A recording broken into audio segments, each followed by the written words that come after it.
Go. Welcome back to another episode of Imagine More. We have our great guest today, AJ, and we got Seth back. Yeah, we got Seth back once again, guys. Once more. Once more. Yes, we have a great quick show, which is very rare because we normally go about an hour, but we decided there was so much pressing news that we had to get something out to you guys, and so we wanted to do a quick show, let you guys know where we're at, where we stand right now, and the political spectrum and our thoughts about what's going on. Because I mean, there's been some crazy things, from Trump being almost assassinated to our president dropping out, and now VP pick. That's how crazy the last 3 or 4 weeks has been, and so we're definitely gonna get some rapid fire and then probably go more in depth later on this week on another show. But I'm not gonna take up any more time. We're gonna let people introduce themselves. So what's going on, Seth? A lot has been going on. We missed a lot in the last couple of weeks. The last episode that we had was whether or not Joe Biden would drop out, and next thing you know, the very next day he dropped out, I think. So that's a big development, we'll say. I'm not gonna lie to you, Seth. You have been lately. I don't know what it is, but you've been very clairvoyant, and Oh, a lot of things you've been at calling. first I thought you said flamboyant, but no, you said No, clairvoyant. I'm like, what? no. You've been predicting a lot of things correctly. So we'll touch more about that later. But hey, AJ, what's going on, man?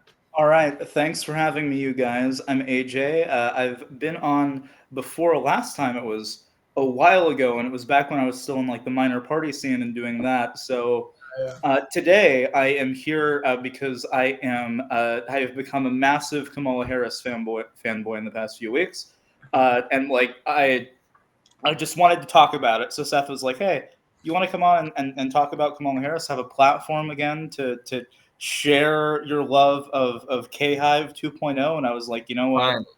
Sure, I'm down for it.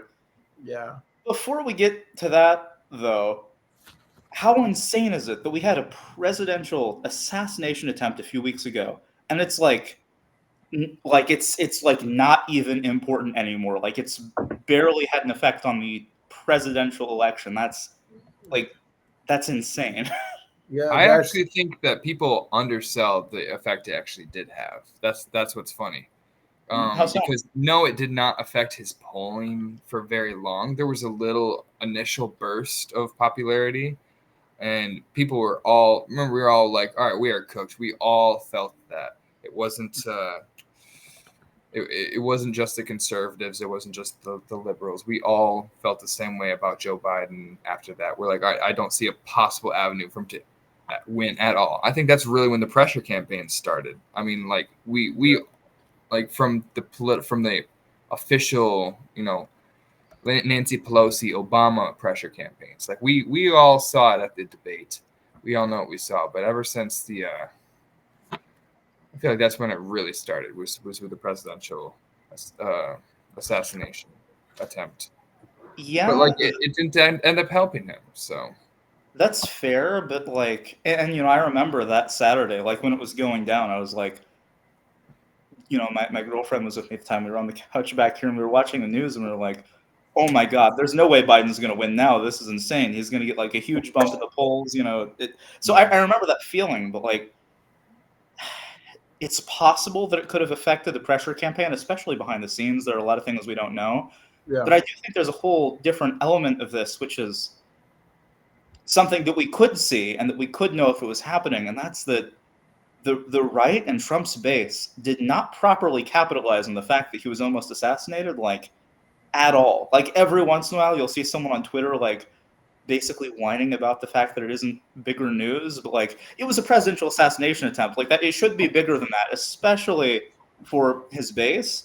Yeah. And that's one of the metrics I'm kind of using to assess, like, wow, like, no one cared about this. And that might just be because Republicans don't actually like Donald Trump. But No, I think it's because there wasn't any real motive at this point why it happened. It wasn't for a political reason. I don't think it was a political assassination. It was just one for fame. I mean, does that really matter though? I mean, it was Well, some like a president still almost died.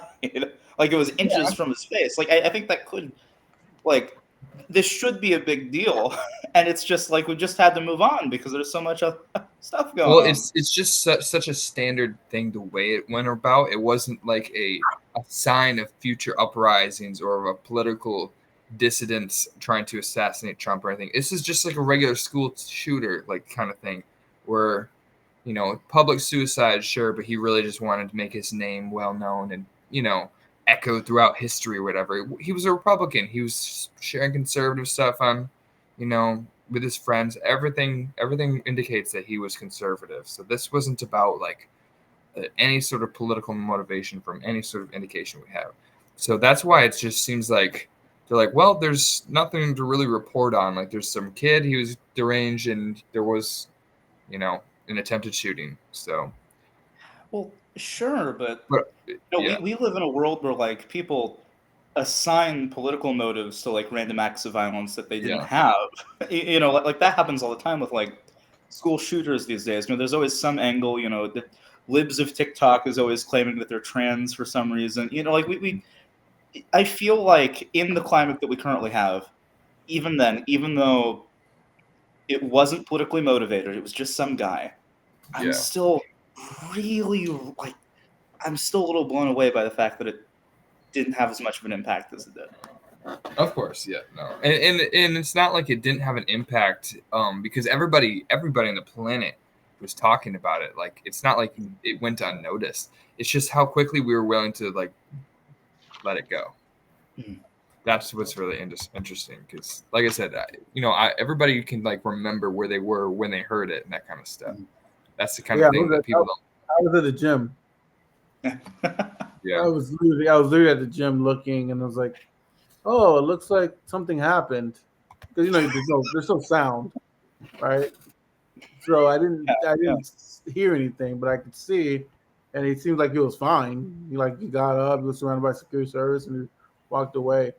I mean, but I think you both were right. I mean, as for someone being, a president being assassinated, this had the least amount of coverage that I've yeah, ever yeah. seen.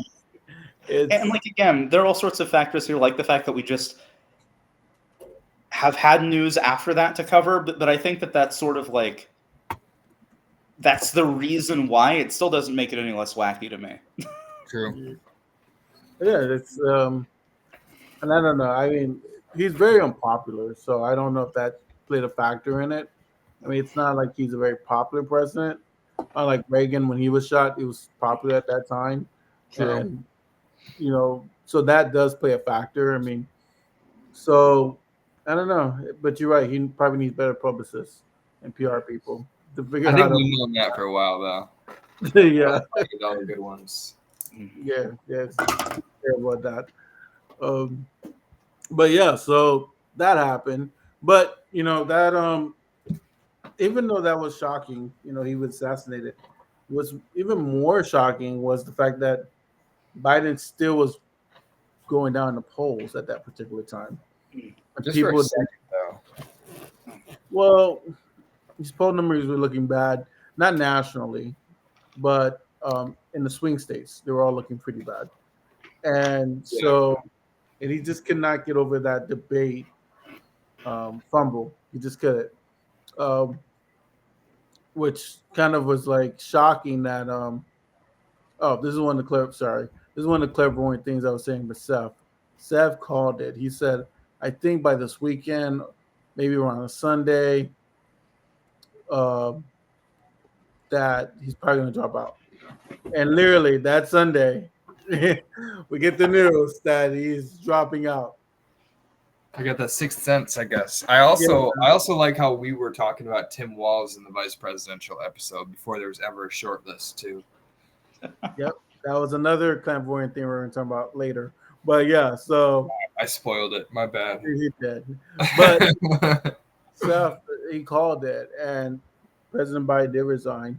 Which I mean, we've always said he needed to resign. He was not going to win. Yeah. No. And I like the way he swiftly came out and supported Kamala Harris, which gave the rest of the party the ability to support her. Um, which we should be excited that she's the nominee. And what do you guys think about that? Like her being the nominee and her chances. Well, I'm Well, here AJ, to talk we know about that. AJ, you're a little biased, Yep, but I am a little biased, but like here's the thing. Here's the thing. It is very difficult for me to be this biased about a Democratic presidential candidate.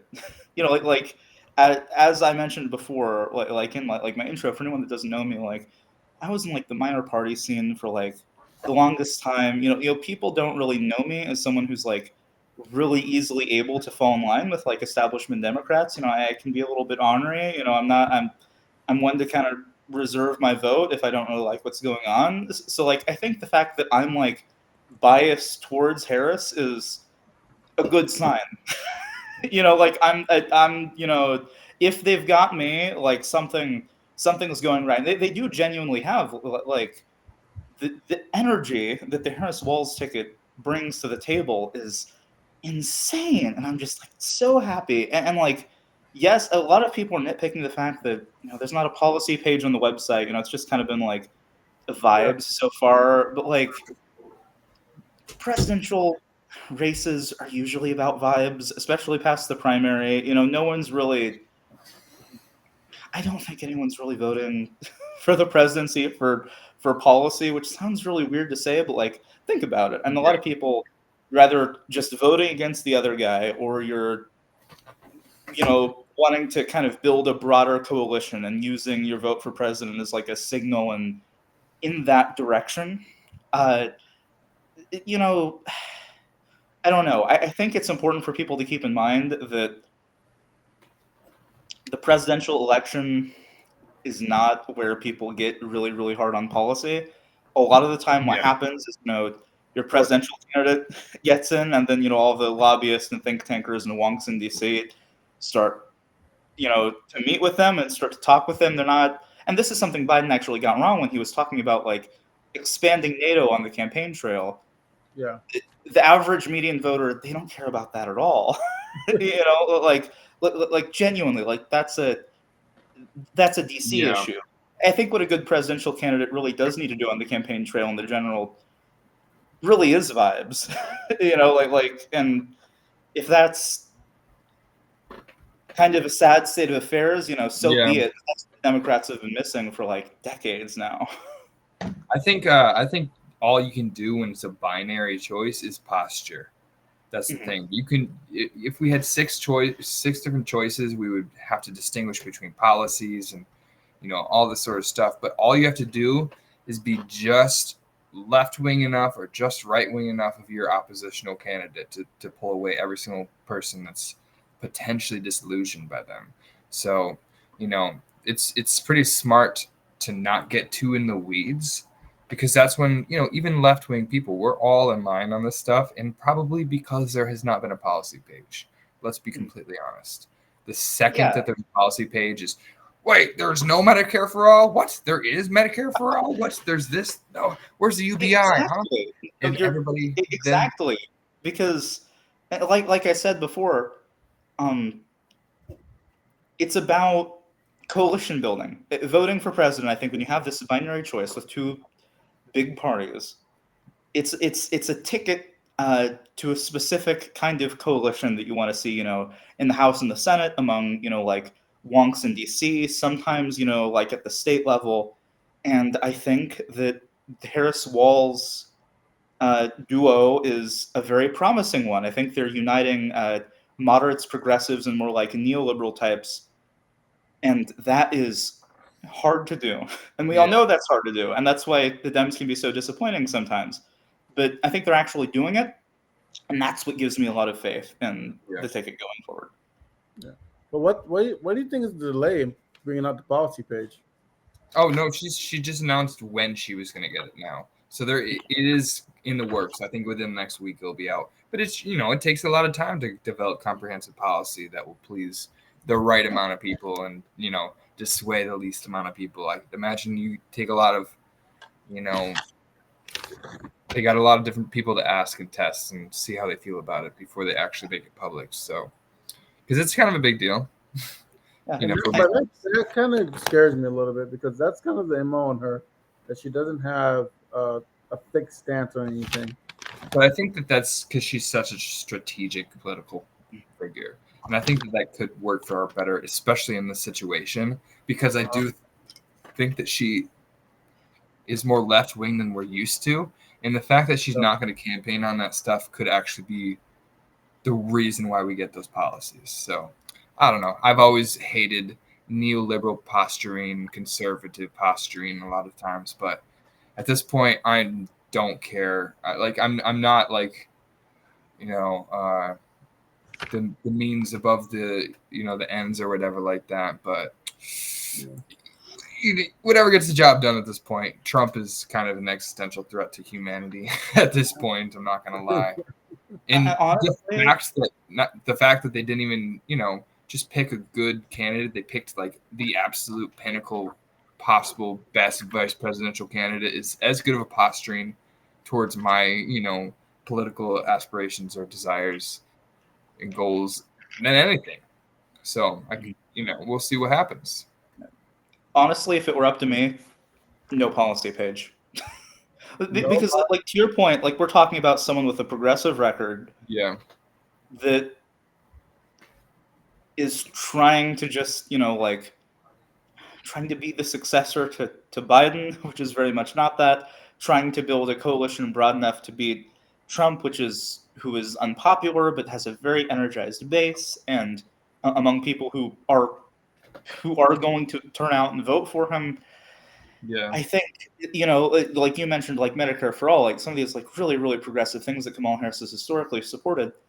That you have two options that either will be or will not be on the policy page, and either one is going to drive a split between those three main pillars of like the Democratic Party that I mentioned that she needs, and the more infighting that happens among them as a result to whether or not that's on the policy page is weakens the chances that she will get in office and do and be able to do any kind of healthcare reform. Yeah, I don't think Obama's problem was necessarily his lack of ambition.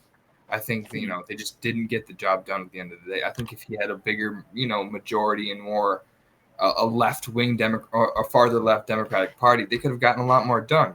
So I feel like that's why I feel like he had very similar strategies in 2008.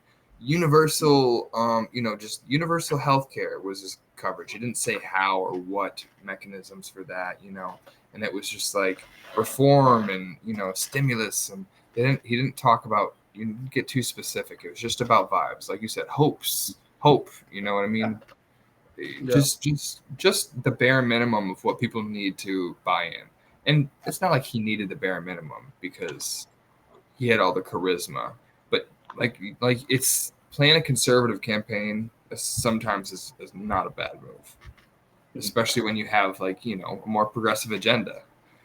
It kind of works both ways. When you have a more conservative agenda, you have to play a more progressive campaign, or more liberal. You have to be more outspoken about this and posture yourself to a certain base. You just have to play to your weaknesses essentially because you already have your strengths. Yeah. And look, when Harris is pushed to give answers, and when she has been the past few weeks, she's still delivered good answers that I think anyone decidedly left of center would like. There have been protesters for a ceasefire in Gaza at a couple different Harris rallies lately, and the first few times she didn't quite know how to answer, but I think it was just the other day. She stopped the rally and she addressed them and she was like, look, I understand that you have grievances and I'm going to address them. I've always been committed to a ceasefire. We need that. We need to bring the hostages home as well. And the crowd cheered. Everybody was happy. Like when she feels like it is appropriate to talk about certain issues that might still be a little bit taboo for people who are super, super moderate, and she's trying to figure out how to actually talk about them to get everyone on the same page and get people united. She does really well. So I'm not concerned about her losing, any of that more progressive bent. I think she's just trying to be careful. Like you have to, Yeah. like, if you're running for president, you have to be careful about how you're going to handle conflicts in the Middle East of all things. Yeah, that's a very dry issue that the only people that care about it are people that really, really care about it. You have to really, really thread the needle there and give calm, diplomatic answers. So I don't blame her for taking a little bit and it taking, a few different protests at her rallies for her to really come up with the right thing to say. Because I have absolute faith in her that she has a good, answer for that. I think she's going to be significantly better on, bringing peace between Israelis and Palestinians than Biden is, for example. But you can't just run your mouth about that topic. It's a really sensitive topic. Yeah, and people are very, very emotional about it on both sides. Yeah. Mm-hmm. Well, she what has do a we lot. think? Oh, sorry. So go ahead. What were you saying? No, go ahead. I was just gonna say, well, we hadn't really talked too much on Walz. I feel like we should finish on the Well, that's what I was going there. We're all excited about. I was going there. I was gonna say that, I was gonna put a bow on the Madam President Harris conversation and say that she has a lot of work to do. She has to establish policies, stand for something, even if it's popular or not popular, because people like that generally. But she needs to make it. She has the advantage now because the polling and everything shows that she has the momentum. So now she just needs to double down on whatever policy positions she has and take it into the general election. Yeah. And for me, one of the things that I was very disappointed in initially, but that she already did as her first, act as the nominee, which I didn't think was popular, right? She picked Vice President Tim Walz. Yeah. That's presumptive because he's not presumptive vice president. Yeah. I didn't like that choice. I thought that Pennsylvania Governor Shapiro, I think his name is Shapiro. Yeah, I thought he was better. I thought he had more charisma. I thought he had more swag. I thought he had more je ne sais quoi about him. And so I thought that was pretty cool. And then I thought that she didn't make a popular choice. She picked some guy that no one knew. And I was like, oh, no, this is going to be the end of her campaign. That's how big I thought this mistake was. Until I heard Mr. Walz speak. And then I started to be like, oh, wait, he's actually pretty charismatic. Yeah. Oh, wait, he's actually pretty catchy. Oh, wait. So that's what I mean by her making a decision that maybe not be popular, but it's the right choice, gives people confidence in her ability to lead. And so I want you guys, you guys know more about Walz than I do. So I'll let you guys chime in on him and what you guys think about him. Well, also, I'm most of all glad she didn't pick Shapiro. Yeah. Almost as much as I'm glad she picked Walz, because I actually vehemently despised Shapiro. I'm not going to lie. I think that he is good. No, he's not. I don't think he'd be a good choice. You know that he helped cover up a murder? Did you hear about this, AJ? I heard about it. I haven't looked into it. Yeah, there's no, he one of his friends was involved in this, something that they ruled a suicide, which had 25 knife stabs in the back or something like that. This is a definitive fact that he helped cover up as a governor of Pennsylvania. Stuff that would have come out very easily. This is stuff my grandma and I talked about on the phone. She knew about this. It would have come out. There's what he said about, Palestinian protesters. He fought in the IDF. Did you know that, Jesse? I did not know that. He fought for the IDF. So that would be very polarizing against the left-wing base that did just jump on Kamala's boat. So that would have just killed all the momentum. So I think was it the IDF or was it like Israeli youth program thing. I've got multiple different answers on it, and I haven't looked it up myself, which I probably should have before the show.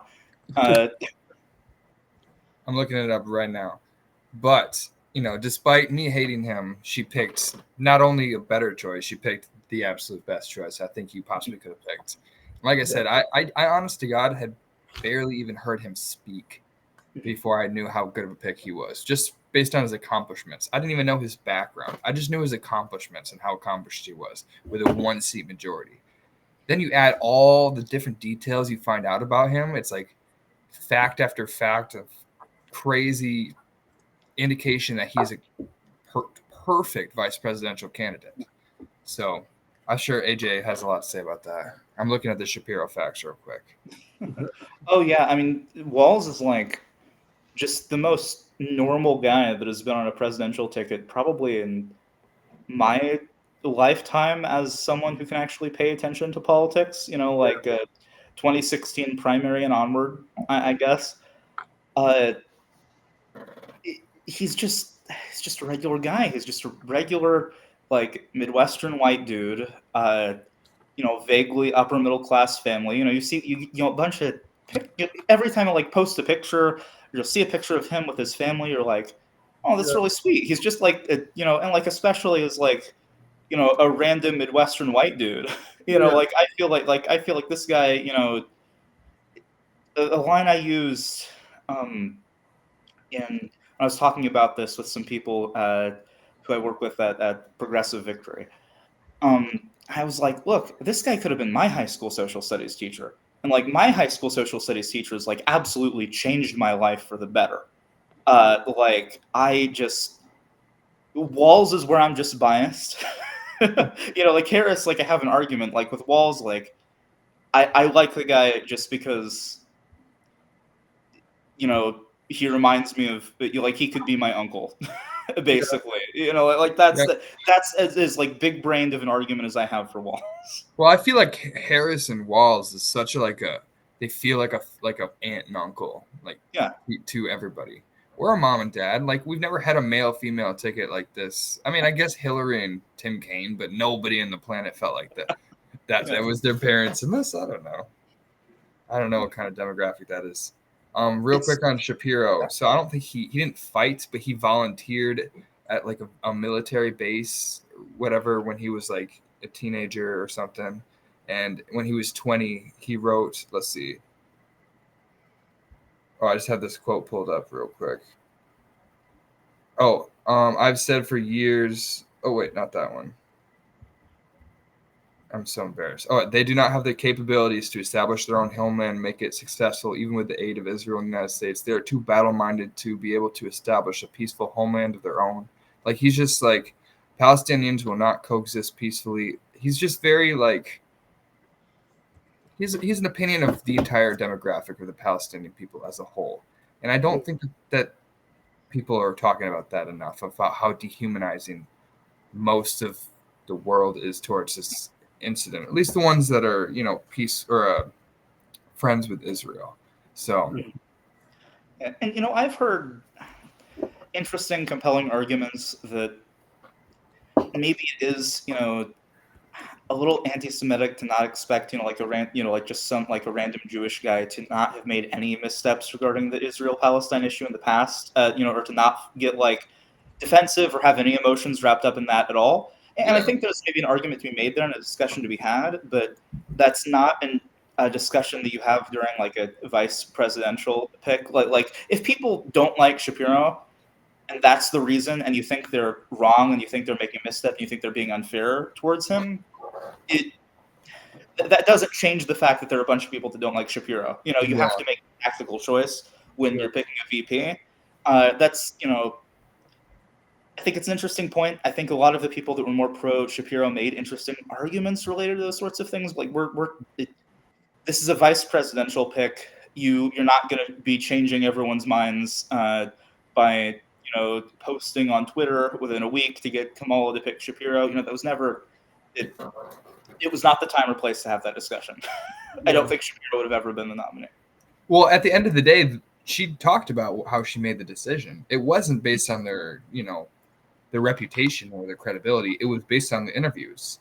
And Yeah. she talked with I keep wanting to say Ben Shapiro, Josh Shapiro, and he came in like almost demanding asking super demanding questions and stuff like that of her, like, oh, what kind of role would you have me as vice president? Like, what kind of tasks, what committees would you put, what things would I lead, blah, blah, blah, blah, blah. And when Walz, and she just felt like he was too career focused. Like he's thinking about, oh, how am I going to be president in 8 years? Well, Walz came in, he's like, oh, what do you have planned? Like, what do you want from me? I'm your guy. Just give me whatever you want to do. And he was just a better person to back her up. Like, even John Fetterman had warned her not to pick Shapiro because he was too like narrowly focused on his own personal ambitions. Well, that's not what we need as this ticket. And I think it really comes across when he talks too. People talk about his charisma, and I just see like, how much he likes his own voice. When I can hear him talking, it just gives me the ick. I don't know. And that's just my own intuition, because I spent a lot of time with political people and figures that want, attention and stuff like that. But Walz is not that man. Walz is a veteran. He's just a community service, football coach. He's a teacher. He just cares about people and like America. Like at the end of the day, he's the exact like genuine person in politics for good reasons that we have had such a problem finding. That's why people like Bernie. It's not because he's like a socialist. That's not what makes him popular, with Trump supporters and stuff. It's because he's not a politician that's there for personal ambition. He's just, you can tell he cares about and has the values that he espouses. So that's the most important thing. Yep. Yeah, if Bernie wasn't just like a nice guy, a nice charismatic guy, there's no way he'd be able to get away with being like one of the like furthest left people in federal Congress. Like the Dems would not allow him to caucus with them if he wasn't genuinely like actually a great guy. I completely believe that. And I mean, to your point, I think Shapiro and Walz both have a lot of charisma, but they have two very different kinds of charisma.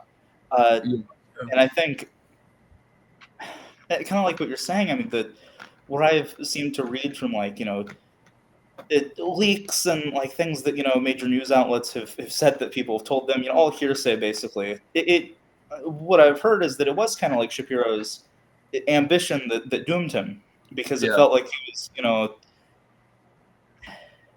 pretty much everything you said. It seems like they didn't like him because he was too focused on his career, and they felt like he was, coming across as, kind of like the, center left, technocrat. How am I going to, kind of enrich myself? And Walz is just not that in any way. It's funny. I saw someone kind of like genuinely asking on Twitter the other day, being like genuinely asking, why is calling? I don't remember. I wish I could remember who said this or what was going on. But they asked like just openly, why is Walz calling Republicans weird a running strategy, and Hillary calling Republicans like a basket of deplorables was a losing strategy. Yeah. And what it really came down to, and again, it was the thread or the stream or wherever this was, what people kind of agreed on was the fact that Republicans are weird is a very, for one, it's just true. Yeah. But also, it's something that people actually say. Basket of deplorables is like condescending coastal elite language, and it sounds like you're looking down upon middle America for being like dumb Republicans, and you're so much better than them. Just calling them weird doesn't have that connotation at all. It's something that a high school football coach would say about Republicans, because it is. Because and to your point is your family member who's a Trump supporter. You don't think of them as like a just deplorable human being for their views, because you have some sort of context of how they got to that point, and you just sort of see them as like, why did you get down this rabbit hole? It's kind of weird. Like, he was such a normal guy. Like, that's how most people feel about their family members. So I think it just plays better to the people who are more on the border and just have to pick between their liberal family members and their conservative family members to side with. It's just like, if you just call one like a Nazi, you know that they're not when you talk to them. Like it's like, well, it just has to sit or to set to what's the word? It just has to hit when the attacks. I don't know. Yeah. The Clinton messaging was demonizing and out of touch, and where Harris and Walz are going with this is just being honest about how you just kind of look at your super conservative family members and you're like, come on, man, like how did we get here? Like it's a completely different feeling. It's a more honest one, and it comes from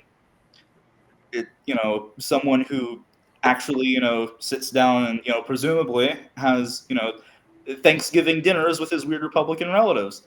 And And I it just sounds can't. more patriotic. That's not a situation the Clintons have ever been in. I genuinely don't think they live like that. They probably have feeding pods that they go to. Who knows what they get up to? But that's just it's a sign that this guy is genuinely down to earth and actually knows what he's talking about. Yeah. It also puts them in a box, or it doesn't put them in a box where we can see a reformation process where it's like, yeah, well, they just went down a weird path. They're just being weird. They're not they're not permanently deplorable human beings. Like one is more, accepting of the other side, even if it's still an attack on them. Like it's still, doesn't go too extreme, and that's the way to not go extreme. Yeah, exactly. All right, we got to cut this episode a little short. This is our more catching you up on what we missed. I think we're going to talk about the election. Our next part 2 of this episode. We got some important things in the morning to get. Jesse's got to go do his job, doing the Lord's work out here. So yeah, I have a hearing first thing in the morning, guys. So that's why we have to cut it short. But what I look forward to, we're gonna elaborate more on this this week. Sometime this week, we're gonna figure out time where we can go a little bit more deeper into like the numbers and the swing states, how Camilla changes the map a little bit. So that's kind of I love that stuff. That's the data analysis stuff. So we're definitely going to touch more on that. But I'll let you guys say a final word before we cut off. Vote. Like I know everyone says that. I know everyone says that every year. Awesome. But actually, seriously, vote,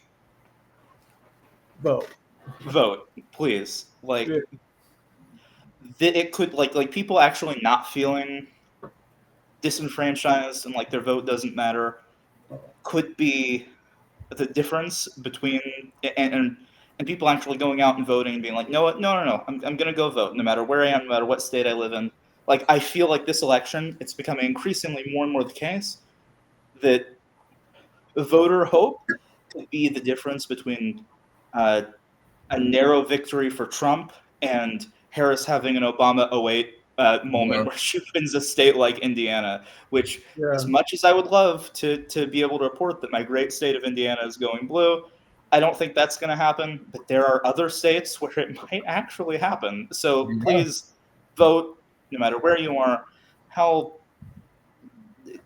if you don't like Harris, go out and I don't know, vote for RFK or something. Just vote for Dems down ballot. I wouldn't advise that you do that, but go vote. But still vote for Dems down the ballot because Yeah, it's important. Local elections matter, so it's very important that you guys vote, especially in your local elections, because they have the most impact on your life. And research your local elections. Actually get to know the candidates. There are a lot of situations in local elections where you might not want to vote straight ticket. The Republican, or there might be an independent. Someone might just be a genuinely nice guy. Research your local elections. I think that's something that we get wrong. We just tell people to vote in the local elections. Yeah. Get to know the people that are running for a local office. I mean, for some offices, you can go out and meet the person, like in a week if you want to. Actually get engaged with local politics. I'm a big advocate for that because so many of your problems could be solved if more people did that. Believe me. Yeah. Exactly. All right, guys. Well, we'll look forward to part 2. We'll see you.